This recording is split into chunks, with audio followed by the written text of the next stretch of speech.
Hello and welcome to That's Over Everything podcast. This is a podcast where we receive stories, tips, and tactics from entrepreneurs who have done it. Today, we have Matthew Holman on the podcast. He has growth up at Qpilot, and today we're going to talk subscriptions. But first, my guy Owen, what's good with you, bro? How are you? Alex Witter, we're back at it again. Things are going great with me, bro. This past weekend had a relaxing weekend up in Muskoka. You know what I'm saying? The annual Tobin Classic. Shout out to my guy Colin celebrating his birthday. Bro, you need to head to Muskoka one of these days, man, just to do like a trip. The amount of nature that's out there, like not amount, but just the level of nature that you get, the peace, the serenity you get, it's just out of this world, bro. Like, so I was out there with the guys and a couple girls. Like, we always celebrate, and we had this theme. Like, it's a après ski theme. You know what that is? That is. Mm-hmm. So whatever it is, you just show up dressed like as a ski person. So I had to like go to Kensington Market, grab a little coat, and make sure I'm in the theme. But man, I had a blast. We played an amazing round of golf on Saturday. I had my best round so far of the year. Shot over like 5 over par, which is not too bad. It's like 5 strokes over par. I know you're not a golfer and everything, so this might be like something that, I need to explain to you after, but that's like a decent score in golf. But man, overall, I had a great time. I always feel refreshed coming back from Muskoka, bro. There's something about it, like just like the level of, like especially like when his place is in the woods, you see the water, you see the whole lake, you see Lake Rosso, you see like boats, and you're like traveling from a boat from his cottage to like the parking lot where you park the car. So you can't even drive to the crib and just park right there. You have to take a boat. So he has to come pick us up. So even on that boat, you're just enjoying the whole scenery. Like, man, there's like ballers who live on that joint. Kevin O'Leary's cottage is just like right around the corner. The guy who owns Smart Centers, Smart Centers, like where they build Walmart. Mm-hmm. Mitchell Goldhart, he has a cottage like right then and there. Man, and just like the who's like take helicopters to Muskoka like every single weekend. They don't even drive there. So just seeing like their properties and seeing how they have their boats parked out was just like so dope to see. And I've seen this before, but just like as another reminder, I'm like, man, it's like a different life out here, man. So I came back for fresh Sunday, had a great time, and just ready to get back at it, man. I'll go on with you, bro. That's dope, man. It's dope to get some refreshing time to, spend by yourself, and not spend with some of the people you care about, spending with your friends. So that's dope for you, man. So shout out to the boys. Shout out to Colin, man. Shout out to Colin Crawford. Most definitely. On my end, bro, I went to see Woman King. Woman King. Yes. I went to see Woman King yesterday, so that was dope. Is that with sorry to interrupt you, bro? With Viola Davis. Viola Davis. Mm-hmm. Yeah, Viola Davis. And it was an interesting movie. It was different. You had to put on your blinders because like they had a lot of different African actors in there, and they're all giving their own like country's accent in the movie. But once you like put your blinders onto that, it's a pretty good movie. So it was very interesting. Is Viola Davis like the king in the movie? No, she's working way up to king in the movie. She's working way up to king. She's a general in the movie. She's a general. You know what I'm saying? That doesn't sit well with me, bro. Like, why not? A woman king. You know what I'm saying? Like, if I was a woman, why do I want to like be like, even if I hold the highest the highest position in the royal rankings, which is like a queen, why would I rather be like a king? She's actually not king. There was a king in the movie. John Boyega plays the king in the movie. So she wasn't actually king. What she was a general, right? And she was just a leader. So a king was just like a play on words, in terms of who she was, in terms of her respect. She was like a king in terms of how people respect her because she was a general. You know what I'm saying? And after John Boyega, crowns her I don't know if it was Woman King, but something like of that nature where she's like right next to him in terms of leadership in the kingdom, you know. So that's kind of what it was, and it was like a spin off of the tribes that were taking shape Wakanda? years ago. No, it's not Wakanda, bro. Wakanda is Avengers. What Avengers, bro? It's not Avengers. Wakanda's its own different thing, bruv. No, Wakanda is in the Marvel universe, is what I'm saying. You know what I'm saying? Wakanda, it's based in reality. It has nothing to do with the Marvel universe. You know, it's its own thing, and it's based off of a real life tribe that had like all women in it. So yeah, it was interesting. It was an interesting movie to see. And they all had like vowed to like not have kids and just like focus on being soldiers. It was a really different, like, different perspective to see. Sounds very modern, bro. Like the way you just described it. Nah, actually, it's not even modern. Nah, I wouldn't say it's modern at all. Come on. I mean, it echoes a little bit of the realities we live in, don't you think? No, yeah, I would say there's definitely like same synonymous strings, from, how a lot of women want to be equal and stuff like that. But I don't think any woman is trying to be in Viola Davis's space, you know what I'm saying, in terms of like what they're actually doing, being actual like soldiers, killing people and stuff like that. Nah, I don't think, like, it takes it to another level where it's like not even, realistic, So yeah, that's what I was going with it. I was like, man, if I'm like being known as woman king, I'd find that like, it wouldn't sit right with me, and I kind of find like these movies kind of have like the nuance, the hidden messaging, and the image they're trying to perpetuate a little bit. And, from what I'm hearing, I'm just like, man, this sounds like very similar to like what we're like always discussing and like what's part of discourse these days. So I got to check it out and actually form like an actual opinion on it. But just from the bits I'm hearing, it sounds something that, I definitely have a lot of thoughts on it. Yeah, it's nothing like what we're actually discussing. They're serving a king, and they're all like fighting for the king. So it's not like they're independent on their own and just becoming, kings of the land themselves instead of being a queen. It's actually about serving John Boyega's character, the king, and the real like issue between it is actually discussing selling slaves, because their tribe years ago was actually the ones that were selling their people to the Europeans and Americans, So, and they were like discussing like how to get around it, things of that nature. So, yeah, that's what it's more so about, instead of just like being, soldiers. But there was like a whole training camp for these women. It was different, bro. It was a whole different perspective that I've never seen on film before. And that's actually what inspires Avengers. Like, the in Avengers, in Wakanda Forever, that's going to come out, and in Black Panther, there was like these woman fighters. Like there was like they had bald heads and they had like the spears and the red outfits. That was inspired off of them. They took like different notes from them and like from their weapons and things of that nature. So that was interesting. You know what I'm saying? So you actually saw this. You actually saw this in theaters. Yeah. Word. Nice, bro. But let's get into the business tip of the week. You know what I'm saying? Yeah, man, what do you got for us, bro?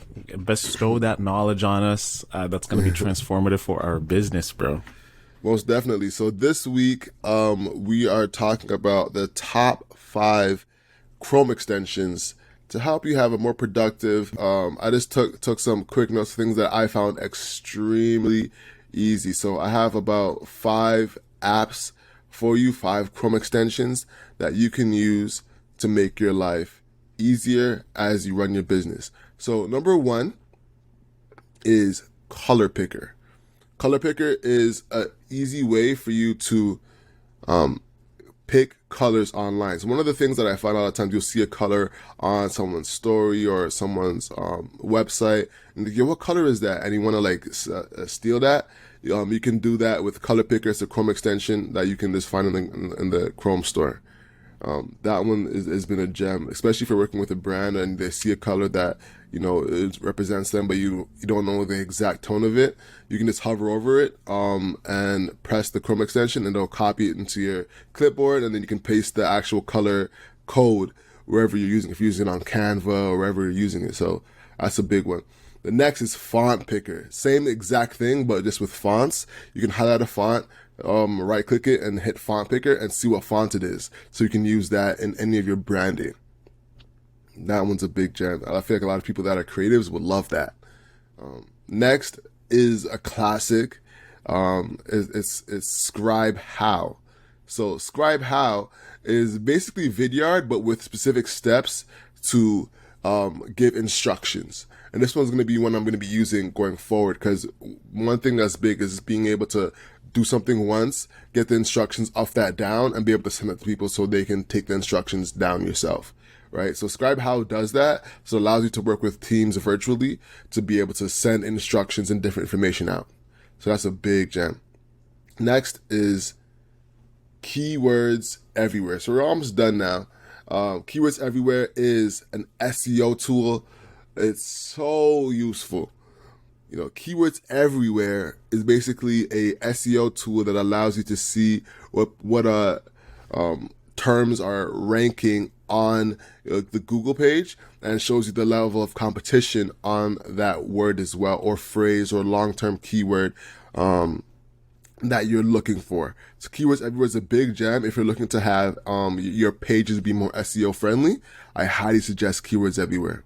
Lastly is a classic, Vidyard. You know what I'm saying? Vidyard is a great Chrome extension. Go ahead.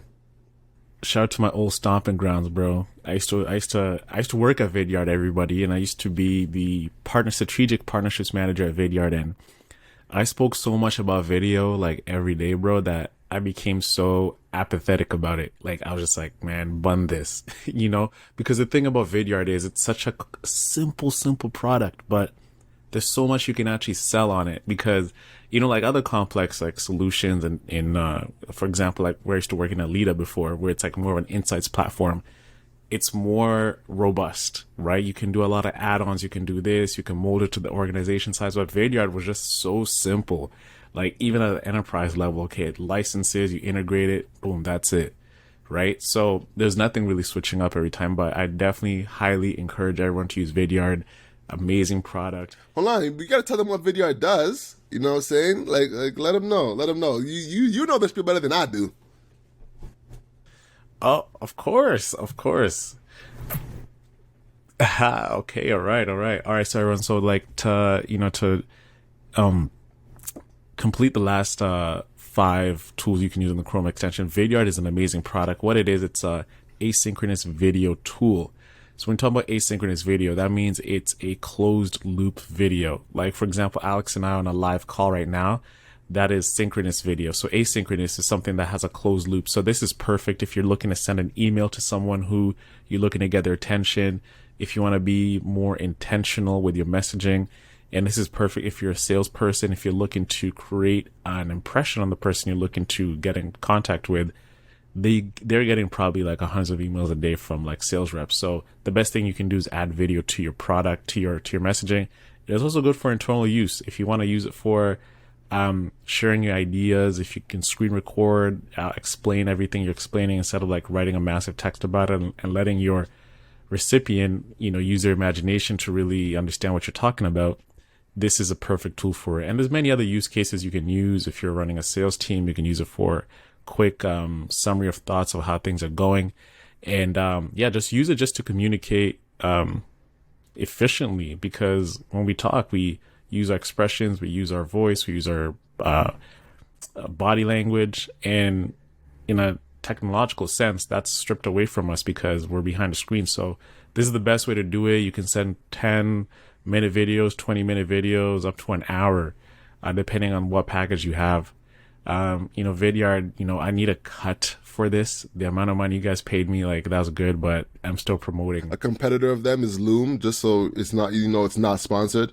But one thing I like about Vidyard, to be fair, is that once you record the video, it automatically saves to your clipboard. So you can just copy and paste it into your email, and that'll have its own thumbnail with it. That's what I find easy about the Chrome extension. You know what I'm saying? You can also have it on top of your email, so you can easily just hit it while you're in the email. So that's another thing that's amazing about Vidyard. But I believe that wraps up the business tips. So number 1 was color picker. Number 2, font picker. Number 3, scribe how. Number 4, keywords everywhere. And number 5, Vidyard. That wraps up the business tip of the week. My guy, Hustle Nation, what you got for us, bro? All right, everyone. It's Mr. Hustle Muscle on the mic, ready to give you the Hustle Nation tip of the week. And that tip of the week is actually, it's very simple. It's setting goals, but I want to take it a step further. You know, we hear this common thing all the time. Set goals, set goals, set goals. You know, I've been a victim of this for the past, like, I don't know how many years, I'd say 15 years, since I was like a little kid getting into high school. And, you know, the thing that we're told to set goals is like, you know, you write down your goals in your notebook, and, you know, you have a month goal, you have like a 6 or 12 month. And then to take it a step further, you can actually have like a long-term vision, like 3 to 5 year goal. But the one struggle that I've noticed, and I've noticed a lot of people having, is like you write down your goals and then you never look at them again, right? So you get juiced up for maybe 2-3 weeks that, oh man, I got this goal that I got to achieve. It may be like, it could be health, it could be career, it could be financial, whatever it is. And the thing is, but when you set goals, it's like a lot of things happen in your life where you tend to forget your goals because other things start taking precedence over those goals being accomplished. If it's maybe the gym, you're like, you know, I'm going to go next this time. If it's like saving money, it's like, okay, man, I'm going to spend some money here going out, right? But your whole goal was to limit down your spending because you're trying to save for something else. A lot of things happen and you find yourself getting into old habits. So one of the things that you can do as a step towards this is to keep your goals top of mind. So when we talking about top of mind, like what are we talking about here? This is finding a way to constantly review your goals. It could be either daily or weekly. So for example, if you wrote down your goals on your iPhone notepad, or if you on your Android notes, a simple way to do this is, you know, have this photo in the home screen of your phone. So meaning when you're always scrolling on your phone, that vision or that writing is right then and there. You can always read it and remind yourself like, okay, I gotta stay this. I gotta keep saving for this. I gotta keep eating like this. So your goals are not going in the background. If you're writing your goals in a notebook, it's perhaps taking that piece of paper and using your pin and pinning it on your wall somewhere and actually reviewing them every single time. These are simple ways you can start looking at your goals and actually keeping them top of mind. So that's one thing, is keeping them top of mind. Now we got to take it a step further. So when you think about a goal, it's more of a end towards something. It's a destination. We're talking about 3 months here. 3 months is going to be like this. So for example, we've spoken about Alex's and I competition that we have for December, you know, getting 6-pack abs, that surf and turf. It's looking like it's coming my way, Al. I got to tell you that it's coming my way. I don't know. I know you're putting in work, but December 1st is Judgment Day. But something like that. Alex and I, this competition, and we know we got to be on point by December 1st. So I know my goal is to be 185, 12% body fat. And I've lost like 10 pounds over the past month and a week from where I was at 209. So what I'm getting at here is setting behaviors for your goals, because when you look at a goal, it's one thing, okay, I got to accomplish this goal, but that's the end of it. But what are the things that you're doing in the middle of that to really allow you to accomplish those goals? So you can set certain behaviors such as, I got to track my food and my macros. Like, what am I eating? How many calories am I eating? And am I below my calories to really allow myself to achieve that goal? So this is the habit I've started to do each and every single day. And by doing this every single day, it can actually allow me to slowly get towards my goal. If it's like a business that you're looking to do, or if it's a revenue target, what are the revenue generating activities that you're doing in your day towards getting that? Is like, how many emails have you sent? How many prospects are you going towards each and every single day to really get towards like your business goal? These are the certain things that you need to do, like the certain activities and like what they're going to be working towards in accomplishing your goal. And these are the certain behaviors that you need to have to actually see that goal become a reality. So number one here is keep those goals top of mind, have them in a place that's visible, perhaps sticking them on your wall or using your phone to constantly review them. Number two is set the behaviors. It's one thing to define the goal, but like, what are you doing each and every single day and in acting towards actually achieving those goals? You can do this in fitness. You can do this in business. In fitness, it's tracking your food, making sure you're drinking this amount of water, 30 minutes of exercise, and just keep it very simple. Don't overwhelm yourself trying to accomplish these things. And even if it's in business, if it's a revenue target, what are the revenue generating activities that you're doing each and every single day, and how you tracking those on a micro scale that's going to lead towards the end. So that's the Hustle Nation tip of the week. You know, we all know, if you've been listening to this podcast, you know, we're very goal oriented. We know we're very motivational, but let's get in the deeper nuances there and actually dissect it, like what it's going to take to get there. You know, I wish you all a very successful week. This is an amazing episode with Matthew Holman. If you're looking to start a subscription business, he drops a lot of gems in this. And, you know, subscriptions are the future. You know, we got to automate the way we earn money. And he definitely breaks down the way to do that. So, Alex, let's sign them off, man. Most definitely. I love how you use the Hustle Nation to talk shit. You know what I'm saying? That's how you feel? Wow. All right, cool. Y'all see this? As it's documented that he's continuously talking shit. All right. With that being said, yes. With that being said, ladies and gentlemen, that wraps up the Hustle Nation. That wraps up the intro. Let's get to the podcast with Matthew Holman. We'll see you on the other side. Peace. Hello and welcome to the Hustle Over Everything podcast. This is the podcast where we receive stories, tips, and tactics from entrepreneurs who have done it. I'm Alex. And I'm Owen Osinde. And today we have a real cool guest to come in and build and to speak about subscriptions. You know, subscriptions is something that a lot of us look to build, specifically product subscriptions. So I'm really interested to dive deeper in this and provide you guys with value when it comes to building a product subscription business. So today we have Matthew Holman, who leads growth up at Qpilot. Matthew, would you mind giving the people a quick 1-minute summation of what you do and who you are? Yeah, absolutely. So I run growth and marketing at Qpilot. So I'm responsible for all our content creation, leading our growth efforts, sales efforts to try to grow the platform. And Qpilot's all about a flexible subscription experience, because when people can have flexibility control, they stick around longer. Most definitely. So to start things off, I'll have to start on a icebreaker, so we can all, talk about something we all relate to. So to start off, what are some of the worst subscriptions you've ever subscribed to? And what is the most out of the box different subscriptions that either one of you guys have subscribed to? Because I got a weird one, and I'd love to hear it from y'all. Well, I'll say the weirdest one is not one I've subscribed to, but the weirdest one I've seen lately is, it's been all over the news, is BMW is going to announce that they're going to charge a subscription for access to their heated seats in their cars. So you buy the car, it has the heated seat in it, but if you want the heated seat to turn on, you have to subscribe.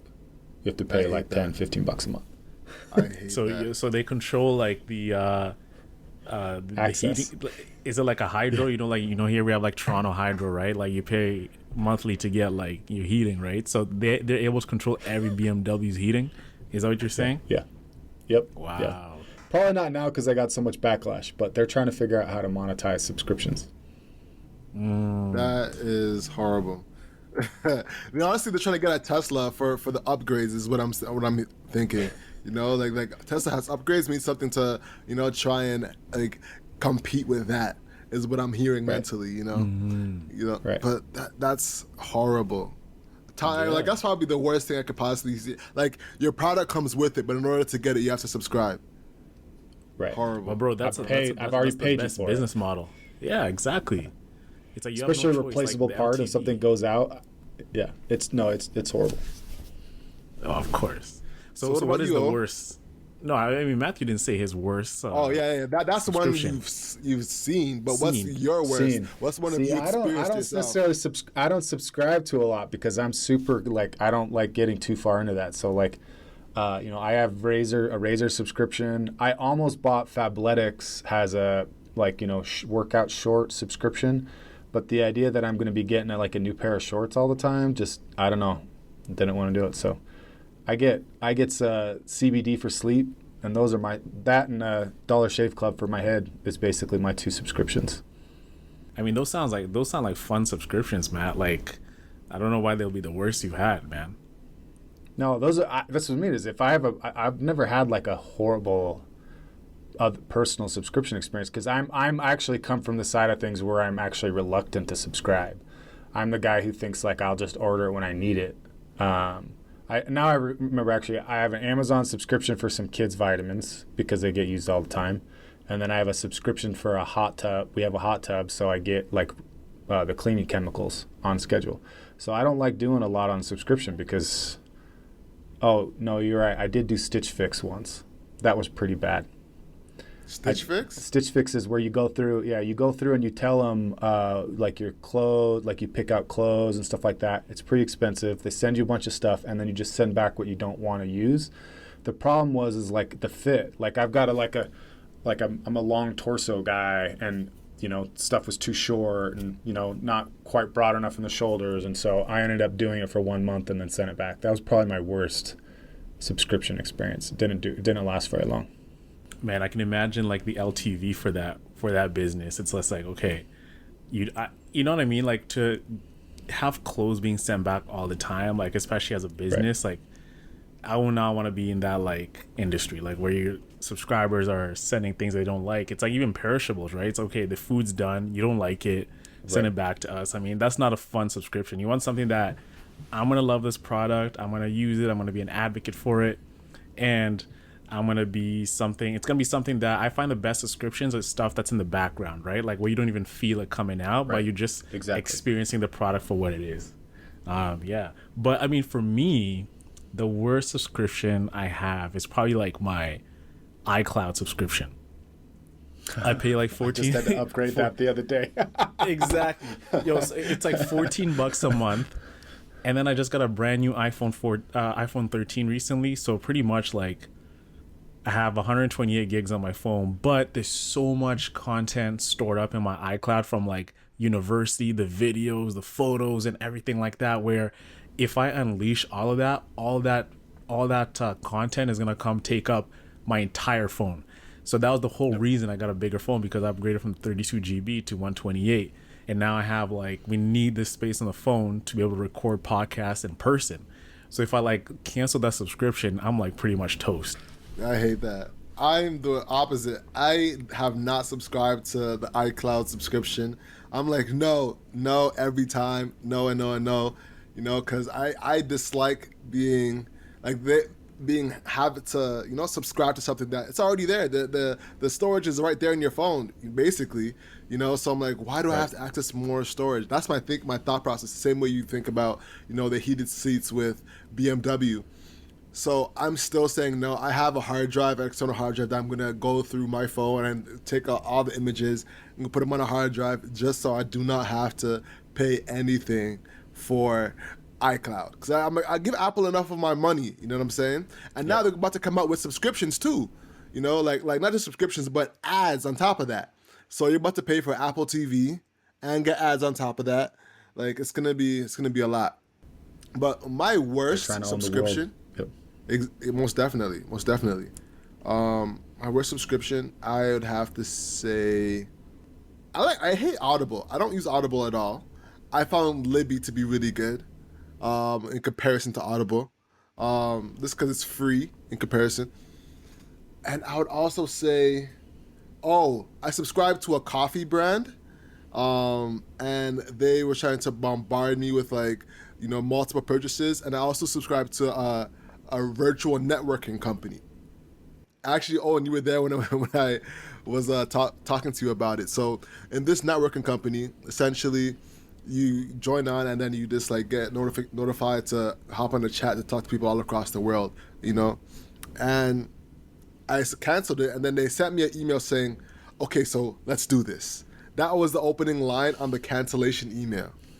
You know what I'm saying? And I was like, what is going on? You know what I'm saying? And it's like, you haven't used the system in like XYZ long, so we're going to give you this one. I'm like, listen, just cancel it. Like, it was insane. So that was my worst. And I'd say my best is a new coffee brand. I'm subscribed. I've been on a mushroom binge. I subscribe to mushroom coffee.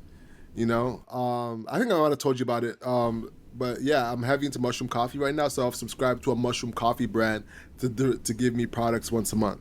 You know what I'm saying? So that's my. So you're getting like one bag, or are you getting a multiple bags every month? Like, tell me what are you getting on a monthly basis? So it's the first time I've got it. I ordered it last month. It's basically like a little like tin of this much of like organic, mushroom coffee.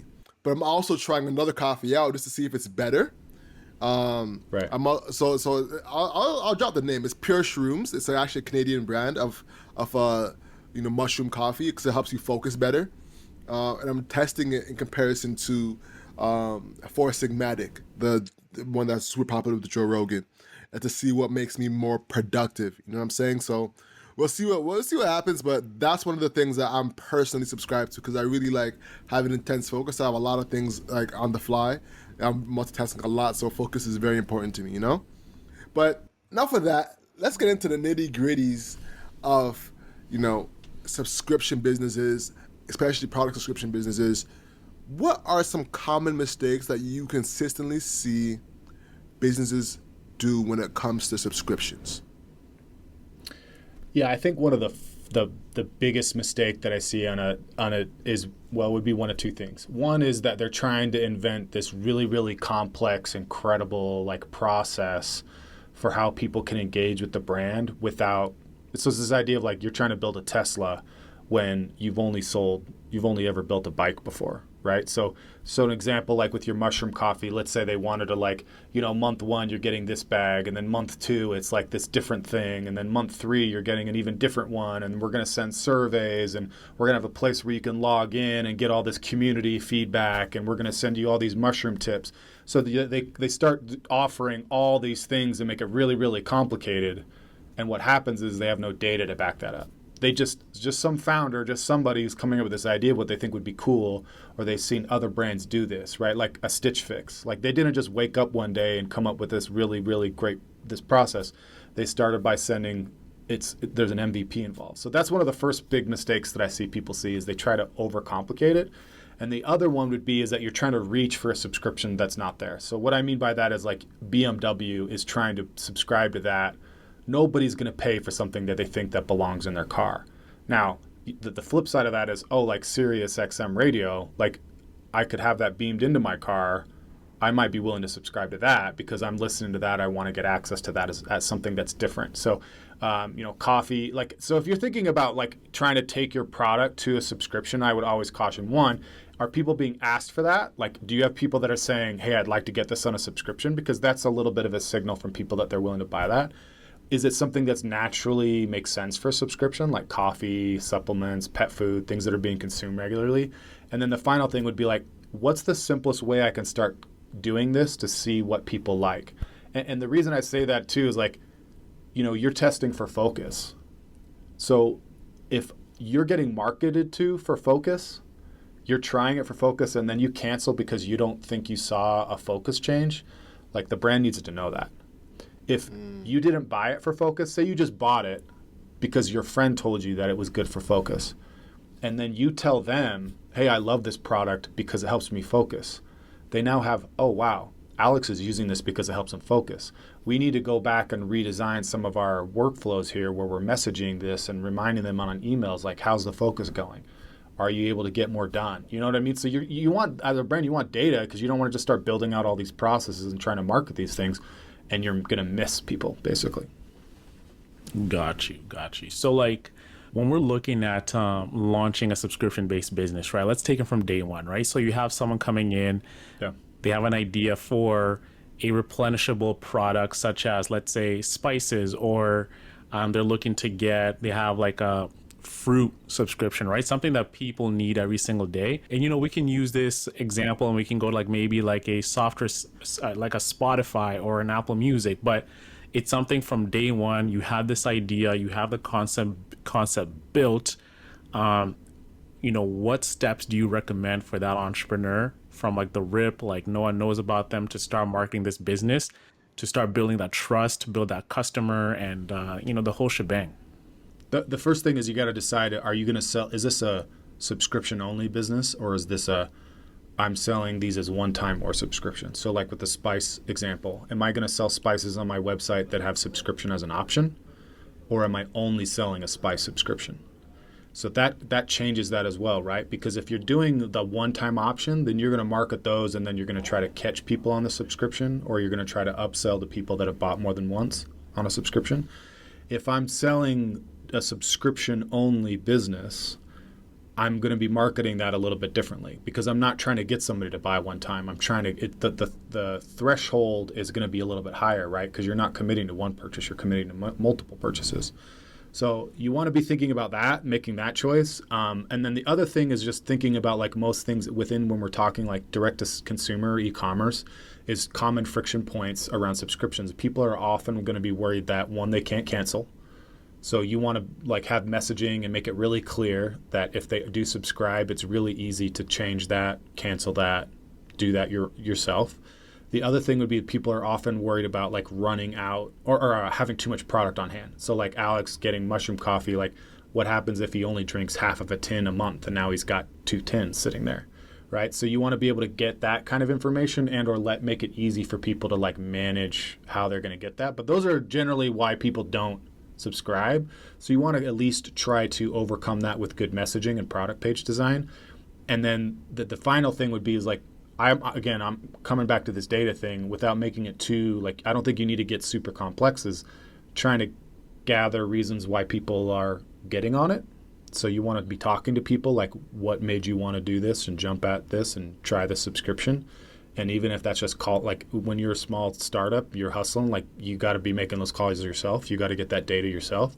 And then the other thing would be is like around cancellations. So if you can set up, with Shopify, this is super easy, and most subscription apps are going to have some kind of add-on where if somebody cancels, you don't want to make it like Alex was telling the horror story of like, they're like, let's do this, and trying to like make this big whole thing. It's like, you want it to be real simple. Try to get like 1 or 2 data points when somebody cancels. Like, why did you cancel? What was it? The product? Was it us or you? What? Like, let us know. Because I think it's really hard to understand until you're doing it. Like, you just don't know what you don't know, and you don't know why people are really loving it.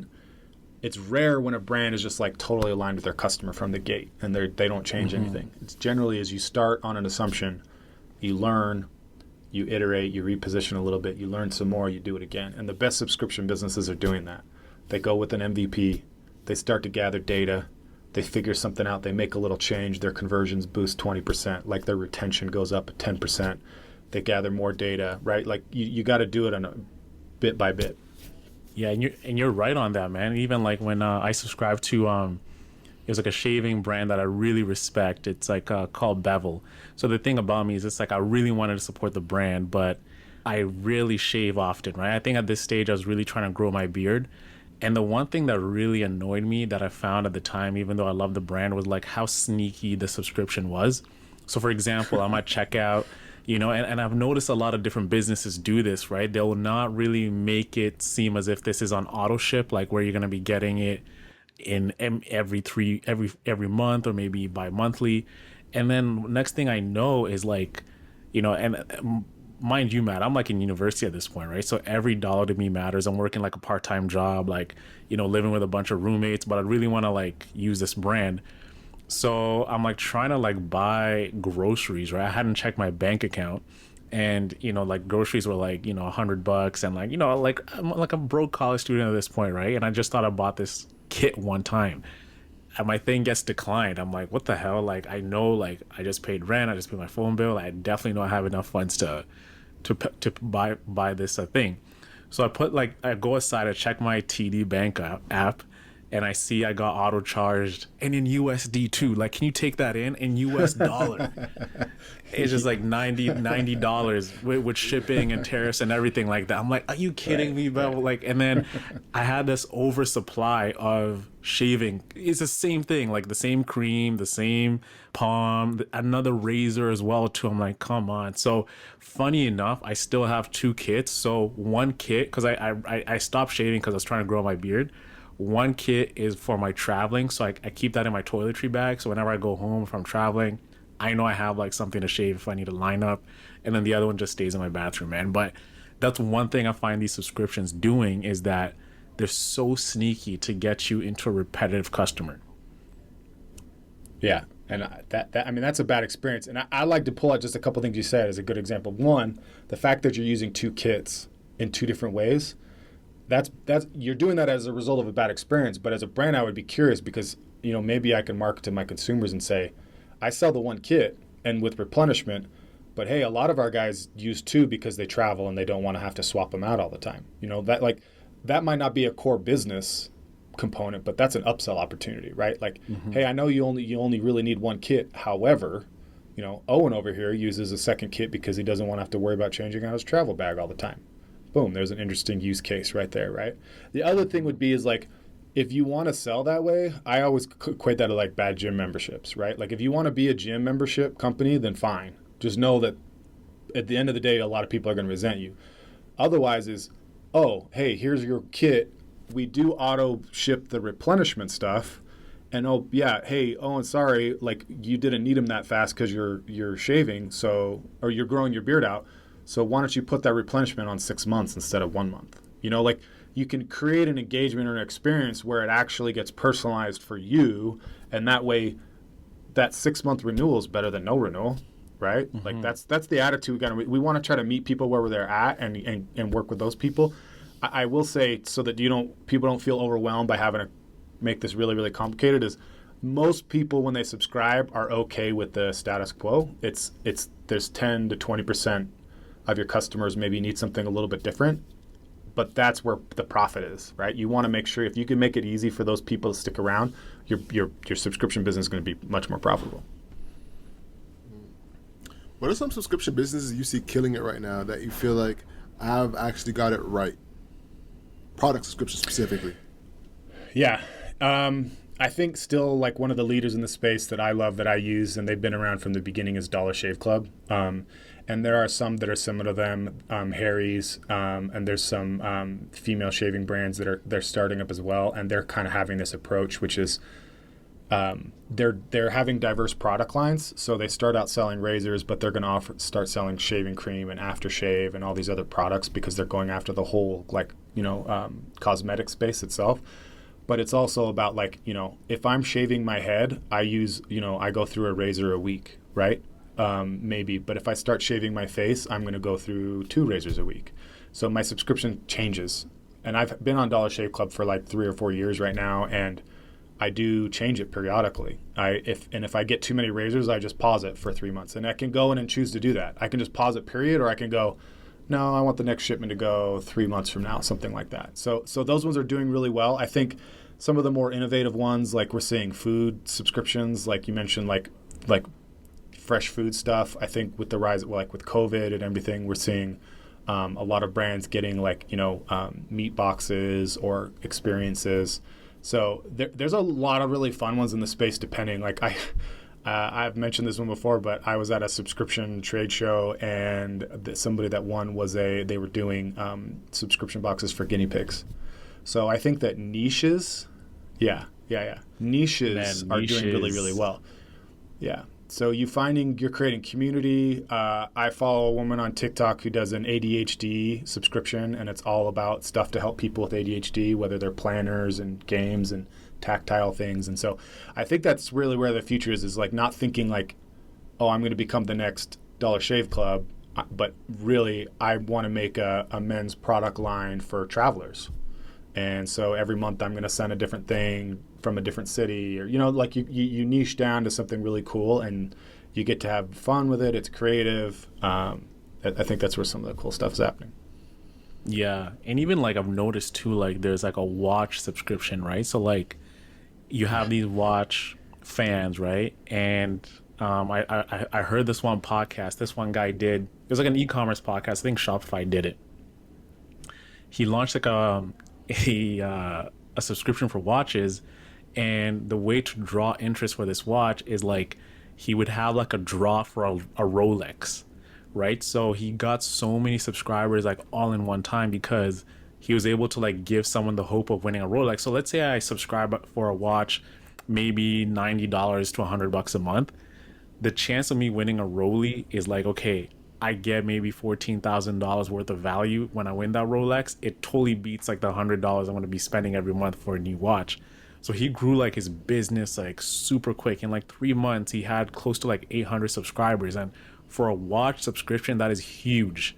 You know what I mean? Right. So I'm starting to see a lot of different like industries and different markets where people are forming subscriptions for anything, like candle subscriptions, because I'm a candle guy too, you know, like I like my house smelling nice. Candles so are big. Candles are huge, you know? So I think it's all about finding like a nice market where people will be like, you know what, I need this every single month. And I think those ideas are like looking at, if we're walking around our house, we can find a subscription for anything if we really make a community around it. Well, and think about the use. So, it's if I'm just going to sell a candle and you just want something nice smelling, like it's easy to go buy a candle anywhere, right? Like, it's easy. Sometimes the background, like if I'm just having a generic like coffee, I don't care what coffee I get. I just gonna order something on subscription. There's a lot of competition for that, right? We want to be thinking about that next stage from that marketing. Oh, it's candles. It's like this is a guy's candle, or this is a seasonal candle. This is you want your house to smell like this, or experience different flavors of the sense of the world. Every month you're going to get a scent from somewhere else. And that way, you know what I mean? We're thinking about experience and why somebody would actually be interested in getting that. Every month I'm going to get something a little bit different. I do like having my home smelling nice. So you want to be thinking about customer experience and that extra reason why somebody's going to buy, because that makes the selling and the marketing that much easier. Yeah. Well, in doing research for this, niching down was one of the top things that I saw as one of the main reasons to create a subscription business. But now, speaking of that, you know, one thing that I saw that was very troubling to me was that Bark's numbers are insanely low right now. Like BarkBox? BarkBox, yeah. BarkBox. Yeah, they're going through it. Like, to give you some numbers, they're reporting a $15.4 million net loss last year, you know, which is negative 38% year over year, you know. And this is like a consistent thing that's happening in the D2C market. Have you been seeing this on your end, Matthew?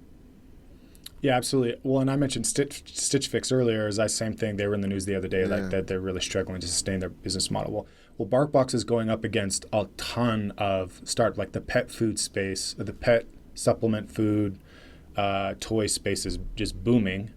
But you're having competitors pop up all over the place, but they're all coming at it from a different angle, right? Like, I make whole natural foods. We make them in our own farm. Or this is a toy experience. You're going to get a different type of toy to engage with your animal every month.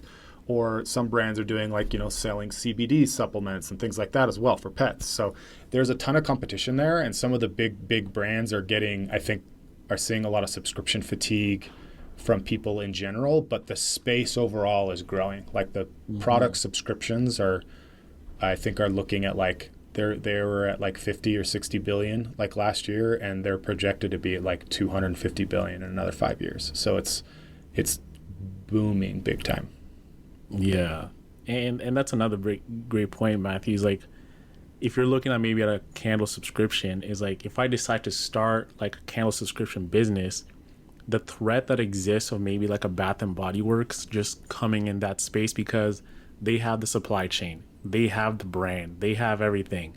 So it's like, okay, how do I take a subscription-based business when there's always this threat of like a giant like Bath and Body Works or like a Pet Mart starting a subscription? You know, like, how do you personalize your business to be like, okay, I can keep my customer over time when I don't have this like vertically integrated business which can just come and like step on me at any time?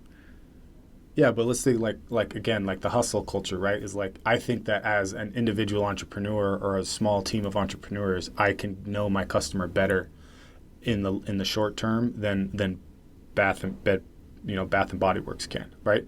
Like classic example, BMW, who's a massively financed company, somebody thought it was a good idea to roll out that subscription.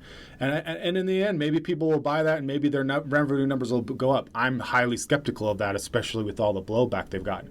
But again, you see big companies, who was it that released that, streaming service like CNN Plus or something like that a couple months ago, right? Was it CNN Plus or was it? Yeah, CNN Plus. That like made it like 3 days, right? So there are companies with billions of dollars that are trying to figure this stuff out, and they're often, the reason you ask advice at the beginning is they're missing one key point. Is somebody actually asking for this, or is somebody interested in the experience that you could then potentially sell to? So again, with the candle example, yes, you could go anywhere to buy a candle. Who's selling a subscription right now for Sense of the World?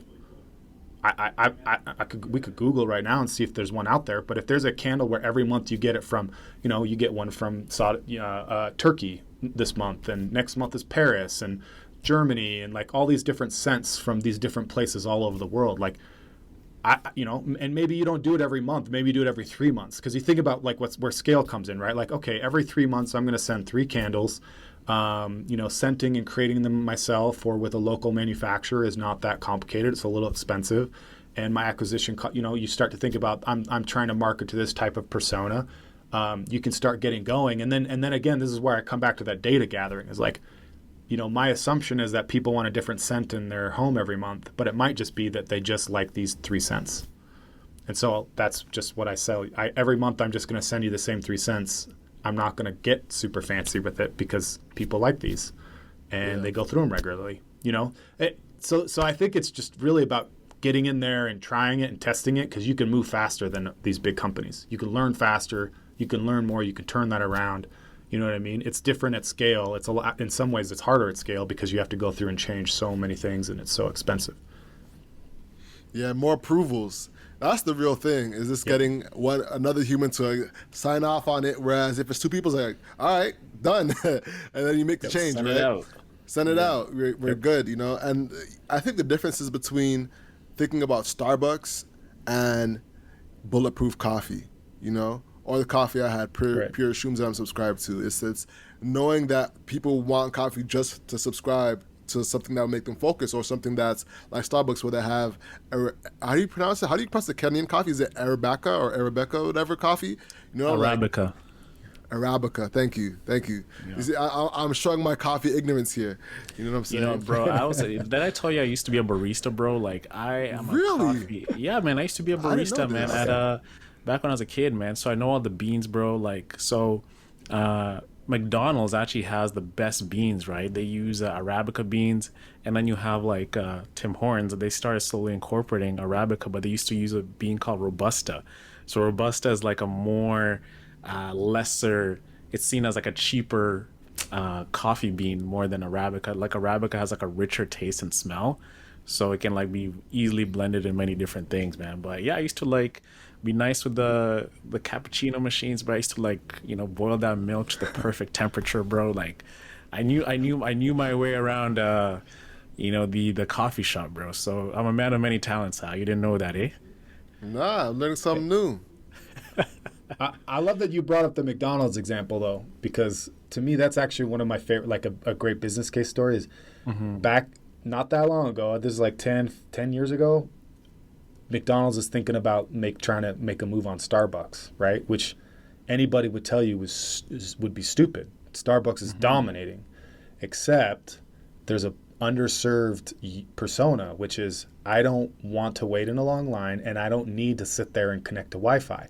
I'm trying to get coffee on my way to work, and I want good coffee on my way to work. So McDonald's invests heavily in creating just good coffee, so that people now think it's weird, right? You think like, oh, I'm going to go get good coffee from McDonald's, but there's tons of people that do that because they know they're going to get that. Oh, and by the way, they happen to buy an Egg McMuffin or something else, which helps just boost their profitability even more. So you're always going to see underserved populations or people that want something different, and you got to test it and figure out if you can make a business out of it.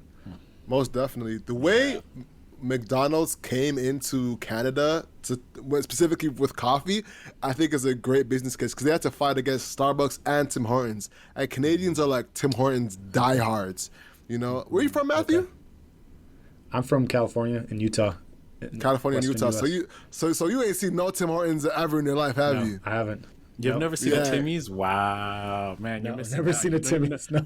Listen, Owen with the nickname. The Timmy's, man. You need to try like a honey cruller, bro. Like that thing will Yeah. change your life. Damn. All right. Most Yeah, definitely. it's a donut. yeah. Timmy's is the Dunkin' Donuts over here, you know. And what they did, I don't know if you noticed, but McDonald's had free coffee. I don't know if they do that in the States, but they had free coffee, just giving it out every day for like months to compete. That's how like crazy they were. Yeah. So they used to give out small coffees. I didn't know you know this. Every day, because in order to compete with Tim Hortons used to have this thing where you could roll up the rim and get a free coffee, like a contest type of thing, right?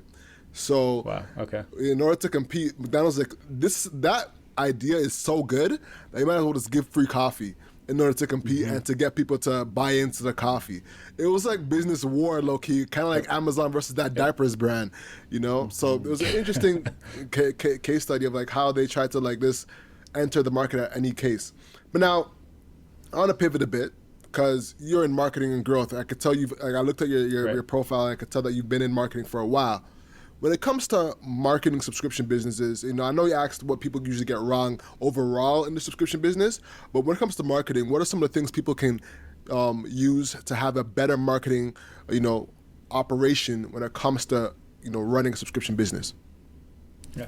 First thing is community. So if you think about you're starting a company, you're trying to figure out a business model, you can go out there and either look for a community to try to sell to, or you can try to build your own community. So let's just go with the candle one, right?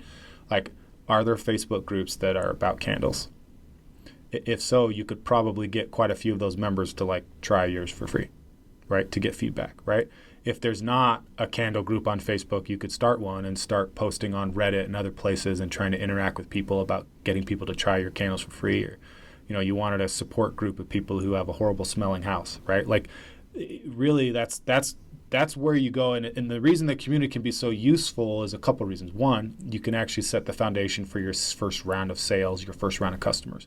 All it takes is 100 people that are buying your product on a consistent basis to like you start to see a little bit of growth and then you're going to get data, you're going to get feedback, you're going to create like loyalists that are going to start telling and sharing about your brand. And you can kind of go all in on that. Even with just a couple hundred people, you can go all in on that. So that's from a starting point. The irony is that it's also that a really big key for larger brands is that you're starting to create this feeling of like community. Like, Alex, I don't know if you talk to other people that take mushroom coffee for focus, but I would imagine if you met somebody else that's using that, you'd probably be talking a lot about the product and how it's different and what you're getting out of it. It's be really, really interesting to you because you're testing that. It's going to be really, really interesting to somebody else in another boat, right? So as a brand, you want to try to like foster some of that engagement, right? So again, Facebook groups is the most basic way. There's a lot of different ways to like get at communities doing that kind of thing, but you want to be able to get people to start connecting.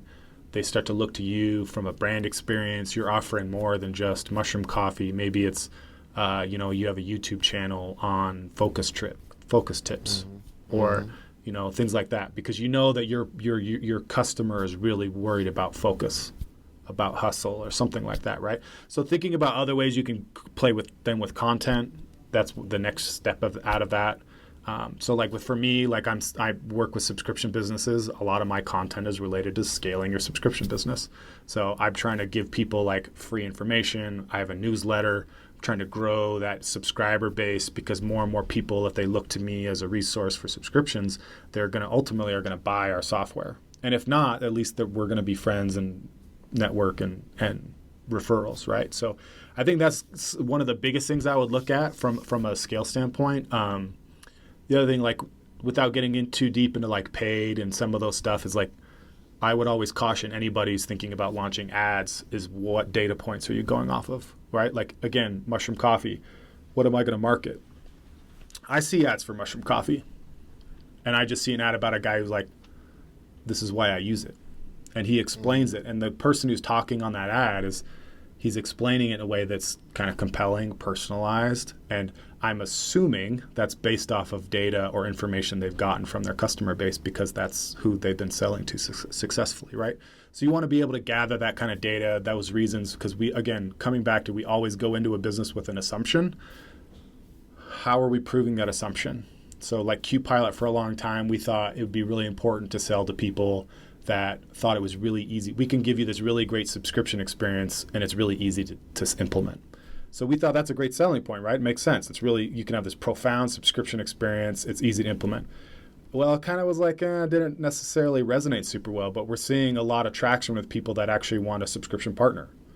Like they're looking for somebody to not just be a technology provider, but also give them feedback on what their program should be. Like, so that's where we're shifting a little bit of our selling because now we're getting feedback from people that are like, oh, well, no, I want a partner that's going to help me, going to give me more data, give me some recommendations, things like that. So that's the kind of thing you got to figure out in your business is my advice. You know, when you launch that business, I find like there might be like a grace period where, you know, I'm a new subscriber to a service. You being in the industry, do you see like a trend where, you know, customers or people who are using a product give a business like a grace period of like, you know what, I'm going to try you out. And if it doesn't work, I'm going to leave, right? What's your advice to those businesses to really like hone in that first time that someone subscribes? Like what kind of emails should you have? You know, what kind of like things to make them feel secure in the subscription because they're committing to you? How do you like hone in that first 2 months so they don't churn? Yeah, that's a great question. So first of all, you got to have your product dialed, right? So if we're selling mushroom coffee or candles, they better be good, right? Like you better have the product itself deliver on what people are assuming it's going to be. But the other thing is I would look at if you're doing the subscription focused business, then it's the same workflow. But if you're doing like one-time purchases versus subscriptions, you might want to look at getting a dedicated onboarding series for subscriptions. So what I mean is somebody subscribe and saves to your product, they're going to be a specific email flow. And that onboarding email is basically explaining like how you can manage your subscription. So you want people to understand that if they want to change anything or cancel anything, they have total control. So they don't need to worry about it. Let them know they're going to get notified when the next one comes. So you don't have to worry about forgetting. You're going to see an email or a text so you can change that order.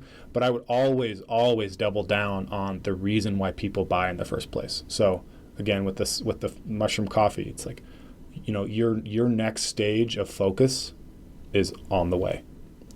Like you're gonna love the experience and how focused you feel and how connected you feel while you're using this coffee. You're promising that they're gonna get that. They get the product. You then remind them again, getting the product that they've gotten that, whether it's with an insert or part of that unboxing experience, like any e-commerce brand, you want that to be included in subscriptions. And then when the next order is about to process and they're getting that notified, you're doing that again. Like, hey, how has that month of focus been? Because you've got another one coming. You know, like those are the types of things we want to be thinking about. Every touch, creating those touch points without overwhelming people, of reminding them of the benefits of the subscription. And then also subtly putting in there that they do have control if they want to change anything. I always say, like, you want to look at people of, you know, if somebody doesn't, you don't want to remind somebody they can cancel. You want to remind somebody they can pause or postpone their order really easily, right? Because you don't want to suggest canceling because that actually has been tied data that people will just cancel. But if you do say like, hey, if you got too much product, go in and pause your order or postpone your order is probably a better option, right? Oh, you've got too much coffee on hand. It's okay. Like skip this month. And then that way that person is kind of get used to that idea of like, oh, I have that control, that experience. I always hated businesses that say cancel anytime. I'm like, why do you already put that in my head even before me even like, you know, buying into your business, right? It just signals like desperation to me, right? Like, let me hook you in a subscription and then make it hard for you to cancel. Like, and some businesses make it so hard to cancel. Like, that's why I'm so hesitant to like subscribe to businesses such as like HelloFresh, all these like food delivery businesses where, you know, I've seen my sisters, they have boxes of food that they can't even eat. Like, they're like, bro, like, can you just take my HelloFresh box, man? I have too much food. And then I'm like, just cancel. I'm like, man, I tried so many times, but I'm trapped. I'm like, but they still enjoy the box, like, at the same time, because she's a nurse, right? So she just wants to come home, make something. But yeah, man, you bring up a great point with that. Like that cancel anytime. I just feel like it reeks of, let me just trap you in and make it hard for you to come out. And Alex, you've also said this too, man. You've had issues canceling those type of food businesses, eh? Oh yeah, for sure. Like good food, good food gate was giving me scam, like scam level like cancellation loopholes where they're making you go above and beyond. Like, oh, we can't cancel on your mobile. You got to cancel on your desktop. Like all types of things. Like, yeah, this is a reality. You know what I'm saying? That's like, wild. yeah, that is wild. Yeah. Yeah, for sure. They're changing. Like California's passing a law where they're making it so it's like one step to the cancellation, and I think other steps, like I think in Europe, like it's harder. You have to be more strict on making it easy. So there's like some innovation that still needs to catch up with that. And again, that's where I come back to that gym membership thing. Like I had a gym membership, I tried to cancel. I had to call in. I had to talk to somebody on the phone. Like I was still going to get charged for the next like 30 or 60 days, like, like all that stuff. And you're just like, oh my goodness, like, why is this so hard? Yep. Yeah, most definitely, man. Yeah. So, we haven't really got into Qpilot. Could you walk us through what Qpilot is and how it serves product subscription businesses? Yeah, definitely. So I think there's a lot of software out there that's been built from a billing perspective. Like they want to be really effective at like taking credit card payments. And while Qpilot is good at that, we're built from a kind of a customer experience standpoint so that people have total control. So if they want to change the product, they want to change the schedule, they can do all of those things. We basically sit on the customer's website, on our brand's websites, and with under their, like you just say their my account button, there's now a scheduled orders or subscription option. And that way customers can go through there and manage everything about that. And what ends up happening is unless you're running an e-commerce business, you don't realize maybe some of the complications around shipping and inventory management. And we make that stuff really, really easy on the business side. The consumer doesn't have any clue that that's going on. But in order to make it so that on a subscription order, I can swap out what type of coffee I want, or I can go from ordering 1 bag to 5 bags, and then shipping is going to revalidate, and only products that are available to be sold can be added, and the schedule can be managed that way. Qpilot makes that really easy. Yeah, let's talk about logistics for a minute, because I think that's something that a lot of entrepreneurs get like confused about and face challenges. What have you seen as a consistent barrier, and what are some of the solutions? Yeah, I think a really common one has to do with shipping. And so like what might be kind of like interesting for maybe a lot of the listeners is I know that one of the big pushes in e-commerce for a long time is related to, you have to have free shipping be the option. And actually the trend that we're seeing and that I've seen, I have a logistics background as well. That's actually what kind of got me into subscriptions in the first place is there's actually this option now of where because of COVID and other things that people are starting to become a little bit more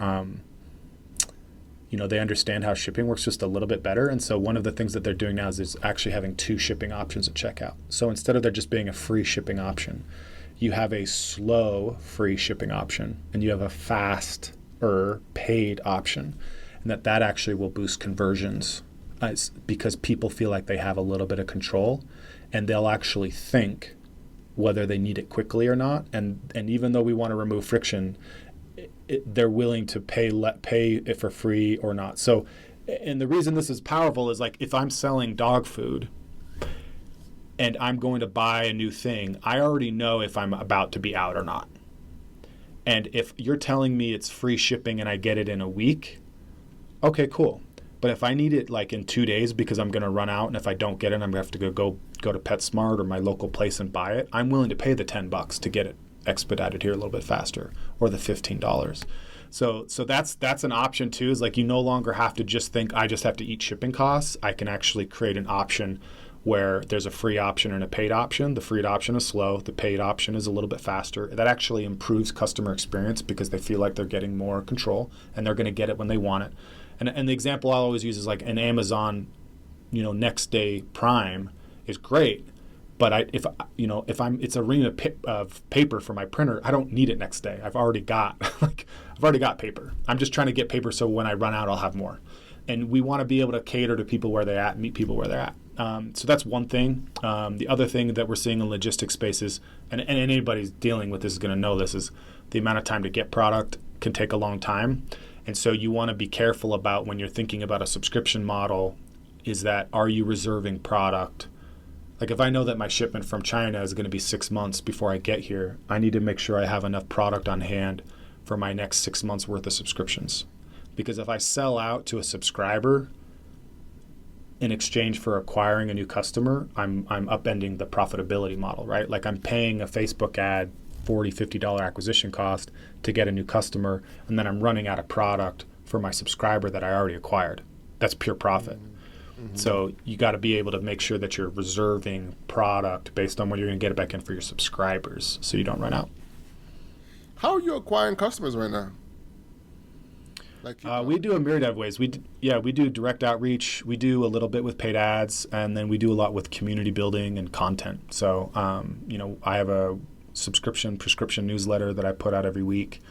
So I'm active on LinkedIn and Twitter talking about that, as well as e-commerce in general. And then that advice around community, it doesn't just apply to D2C brands, it applies for B2B companies as well, building a community. Most definitely, building a community. And does Qpilot, does it work on Shopify? We will soon. We've been on WooCommerce for the last few years, and then our Shopify will be launched in just the next month or two. Okay, cool. Good to know. Because a lot of our audience are Shopify entrepreneurs, So let us know when it's live, man. That'll be very interesting to share. So, moving on and working towards wrapping up, is there anything that you consistently see that we haven't mentioned that would be of value to our audience? I think that the other thing that comes up a lot is and one thing that I maybe, anybody who follows me at all probably hears about way too much is, thinking about our average subscription life cycle. When we're looking at data around how long people stay active on a subscription, keep in mind that it's an average, and averages can be really misleading. I was working with a brand the other day that said their average subscription was 3 months. And so they were thinking that they needed to try to trigger somebody at the 3-month mark to keep them around longer. But their biggest drop-off point was in month 2. And so if you have to get a little bit deeper behind the average and start looking at how many people are staying on month 1, month 2, month 3, month 4, month 5. And when I'm seeing the biggest percentage drop month over month, that's the month I need to be looking at. Why are people leaving then? Are they tired? Do I need to give them a discount or a gift? So that's the one thing I'd say. If you just want to go a little bit deeper into understanding your subscribers and churn, you want to just go a little bit past the average and start seeing what your most common drop-off points. Again, the most common one is month 1, I say month 0. Most people will get a subscribe and save where somebody subscribes because they want to get the discount on that initial purchase, and then they cancel. That's the most common drop-off point. And there's a lot you could do there, but I wouldn't worry so much about that as much as thinking about, okay, when's the next point where I lose people the most? And can I get more data around that, as well as can I incentivize people to stay around longer? So how are you usually communicating with them? Is it through text? Is it through email? Yeah, so again, there's cancellation pop-ups to try to gather information, customer support emails, because even though you might make it easy for somebody to cancel on their own, you're often going to get emails from people that want to cancel. And then depending on scale, I would be calling people as well. So there's a lot of tools you can use around that where you can reach out directly to a customer to ask them if they're willing to take a survey and get a free product or a gift. Every brand is a little bit different. Again, that's one of the reasons why I also emphasize that community piece, because if you're selling into a community, you can go to that community for feedback. Why do you guys think that the candle subscription burns out after 3 months? Forgive the pun. Why is it done? People just don't want candles anymore, or do they get tired? Those types of things. So it's hard to do. It's easier said than done. There are some automation you can build in, like I said, with the pop-ups and surveys. But a lot of times that end up being you have to find ways to glean anecdotal data or data from them of what they are liking or not liking. Yeah. Also, it's great to talk about subscriptions and it's a great business model, recurring revenue, customers love your product, but we can't glance over the accounting aspect of subscription models, right?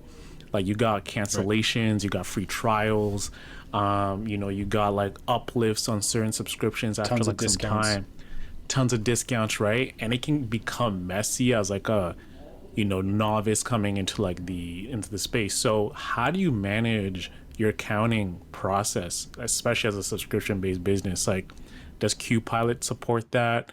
What are some best practices like when analyzing your business with those type of things? Share some more insight into that. Yeah, so I mean, depending on your scale, like you definitely need to be using QuickBooks or another kind of accounting software to be tracking like transactions and things like that. So that's like number one. And so Qpilot isn't going to necessarily get too involved in that. However, I think like a couple of things I would always emphasize is from a unit economic standpoint, if you can't afford somebody to buy the first month with the subscription discount, like that can be scary. So for example, if my product is $30 and I'm using a 20% discount and I'm not going to reach profitability until month 3, that's dangerous. The price needs to be higher or the discount needs to be less. Because again, the most common place that people cancel is month 0 before the first renewal happens. So you're going to get people that are going to come and get that discount and leave. So you have to be paying attention to that. And then discounts can be complicated with coupons. So there's a lot of different ways to track that, whether you're using Excel. There's some within Shopify, you can track a little bit of how the discounting, like coupons are being applied and being used. What makes it harder is depending on when they're using it and how they're using it could alter their LTV. So that actually ends up being pretty complicated. So I would always say try to keep that as simple as you can. And then for me, it always comes down to baseline. So if somebody's launching a new subscription business, either looking at what discounts are already in your space or starting with like 10% and just go from there and see how things go. And then you can start just running some simple A/B tests. For a weekend, can I do 20% off to see if that boosts conversions or not? Right? In month 3, yeah. Sorry to cut you off, my 10%, fault. it's like it's nothing, eh? It's nothing. I'm like, I hate that 10%. Like, I hate when they offer that to me. Give me 20 or nothing. 20 or nothing. Like, actually, You know what I'm saying? show me you care. so- Show me you care about me. But see, that's the thing is like, is Alex the typical consumer for that brand? Maybe you do 10% and you don't get anything and you got to bump it to 20 and then they start rolling in. But I would always say this, a great product, a great like consumer experience, if people love it and you can make the point that they want to have this regularly, the 10% should be enough to at least get started. So, but again, you got to pick your baseline. Like I was working with a brand, they're in the CBD space. They're like, everybody says 30%. So they've got to do 30%. Mm-hmm. Like, okay, like cool. You got to do 30%. Otherwise people aren't going to pay attention, do 30%. But that now is their baseline. So if they want to run extra specials, and then the way you're doing coupon management on your back end, you want to make sure that the coupons either you're comfortable with coupons overlapping or you're not comfortable with it. If you don't let coupons overlap, people can get a little upset. But you don't want to do a 50% off sale and then everybody takes the 50% off coupon and they go on to a subscription that's already 30% off and then now they're getting this massive discount and your business is eating it. So that's the part where I'd say you got to be careful about managing that. The data on the back end on seeing like what the LTV might be or not, or what your costs and expenses are can be a little bit tricky. But just be careful on how you're managing offers and coupons. Matt, I know like we're running up here on time. That leads me to my next thing about customer service and how it differs from like a regular business. So like the revenue recovery process is a little bit different from, let's say, a regular, let's say I'm selling this like shaker bottle, right? Like, okay, return the bottle or whatever. But, you can have someone's credit card not being able to charge. And then from like a customer service perspective, it's like, should I still keep sending them the product? How do I notify the customer? How do I know when to cancel their subscription and cancel the service from them? Like, what are your best practices for that? Yeah, the best practice is, especially for Shopify users, is that there's actually apps that'll manage a ton of that for you. So like that will see that we call it involuntary churn, so that somebody's card is no longer valid and so that they're like basically not getting the order. The order shouldn't process. You shouldn't send them something, but you should have an outreach process for that. There's like automated processes where they'll see that the credit card expiration is coming up and they'll notify them to update that. Then there's another process when the order fails because of that. There's an outreach process that's automated via email or text. And then ultimately there's manual calling, like you have your customer service team call. Because that actually, like a credit card failing because of the expiration date is gone is like 70% of the time people actually still wanted their subscription, right? They're not like the recovery on that is super high. So you automate some of it and then do some of it manually. And then there's just, you think about nurture flows. I think it's depending on your size, if you can segment based off of reasons why people canceled, like one of the most common reasons is I have too much product.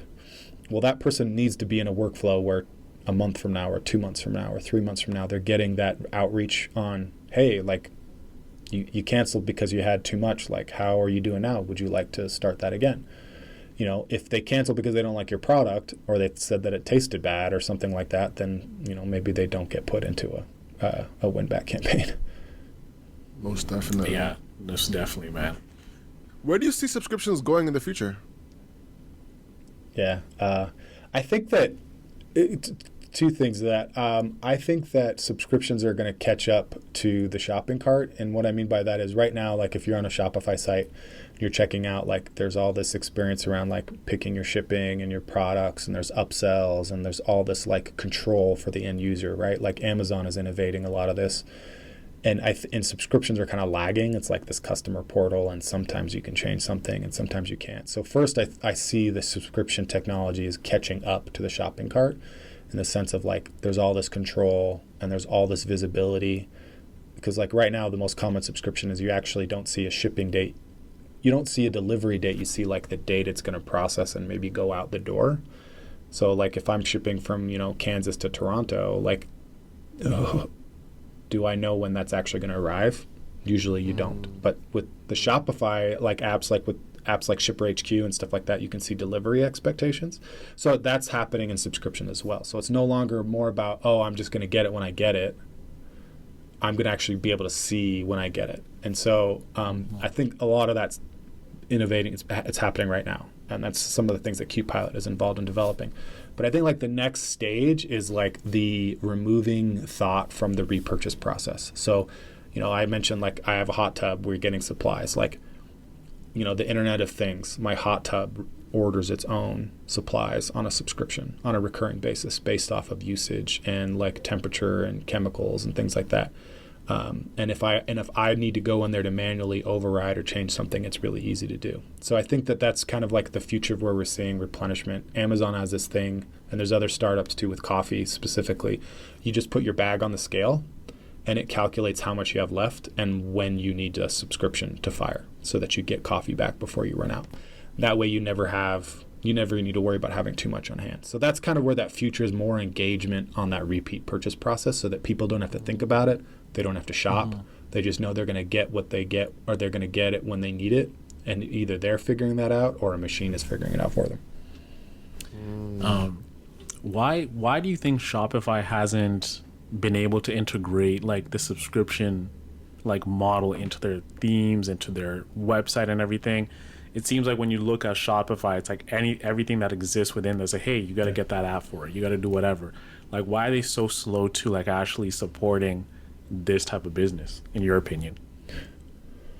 Well, I think one of Shopify's strengths, though, is like the app ecosystem. So like there's so many things that you could make that argument about. And Shopify has decided that they're going to be really, really tough on payments. They want to own the payment process because that's where a lot of the money is. And they're trying to make it really, really easy for people to develop and build out. So they're making the platform robust that way. So right now within Shopify itself, you have Recharge, who's been around for forever with subscriptions, and Bold Subscriptions, another Canada company. They're doing a lot of great stuff there. And then you have all these other apps that are innovating. Skio, Retection, Atomic, Qpilot will be there soon. There's so many people that are just taking a different stance on it. So I think that there's actually a lot of benefit in providing that kind of competition. But yeah, there is always this thought that Shopify might roll out a default subscription option. I don't know how sophisticated it would be at first. So like most businesses, if you're just getting started, it might make sense. But for larger brands selling on Shopify, they're going to need more sophistication. They're going to need better access to data, more triggers, more customization to match the experience they're going for. And in those cases, that's why like the recharges of the world will always be around. No, most definitely. Speaking of which, like, what are some of the apps like that you consistently see your clients use that's been like a game changer for them? You know, as we are on the topic of apps. Yeah, so of course you're going to put me on the spot. So let me. I'm trying to think of, because I always get the butter churn buster. Sorry. So churn buster is the one I was kind of mentioning that has to be a go-to. So that's the one that you're going to use that's going to eliminate involuntary churn. And then from the app space itself, I know that a lot of people are really successful with Recharge. That's a really big one. But there are a couple other options I would check out. Like I mentioned, Atomic, Appstol, Skio. There's a few others to look at. It just kind of depends. I always suggest from the actual subscription app itself that you make sure you understand clearly your use case so that when you see a demo of what works. Like if you're really worried about Portal, you have to maybe look at somebody other, you have to be really specific about who you're looking at. But Churnbuster is another one to look at. And then it's all comes down to marketing. Like if you're using Klaviyo or other products where you can leverage segmentation, you can create audiences with them for those win-back campaigns or onboarding campaigns are really critical. Most definitely. There's some big gems there. So hopefully some of y'all got something that you can use for your business. Working towards wrapping up, where can people find you? Yeah, definitely connect with me on LinkedIn, Matthew Holman, on Twitter as the subscription doc. I've got a newsletter and would love to share that with anybody who's interested. You'll definitely find that in the show notes in the description below, and you can subscribe to the newsletter and find your Twitter profile and everything. Sounds great, guys. Lastly, very last question: what quote or phrase has impacted you in the recent years? I was actually just talking to my wife about this the other day because we were talking about trauma. Like the things in life that we work through and overcome, and there's something that kind of defined me. It's something that's kind of stuck to me for a long time. But this idea of, and this might be getting a little deep and emotional here, but that phrase, "Time heals all wounds." There's this quote says that time doesn't heal all wounds, only love and forgiveness heal all wounds. So for myself and my journey and what I've been through, learning to love and forgive myself, learning to love and forgive others is what's unlocked like the most happiness and level of profound peace in my life. And so yeah, there you go. Nah, Jeez. I'm happy I asked that. That was great. Thank you for saying man. that. Yeah. You just debunked one of the quotes that I always thought, it's going to get better with time, bro. But I watched the recent Netflix doc of Manti Te'o, the linebacker who played for Notre Dame. And he had that. Yeah, I haven't watched it, but I've seen that it's out there. Yeah. Yeah, he had the hoax girlfriend, but he said something along the similar things, man. Like, don't be mad at the person who did it to you, but have you forgiven yourself? Have you forgiven yourself for like that mistake? Have you forgiven yourself for feeling like that? And like once you learn to forgive yourself, it's like time just evaporates. It's just like it's like a decision, a moment in time, and I think you just start seeing things more clear, and you kind of enter like a new stage in your life because now you've let go of that baggage and you're ready just to move on. Yep, absolutely. Most definitely. With that being said, the hustle is what you can't control, so control your grind and control your life. I'm Alex. Oh yeah. And I'm Owen Osinde. Yeah, I'm Matt Holman. Thanks, guys. There you The go. holy man signing out. The man Hole. Peace, y'all. Yes.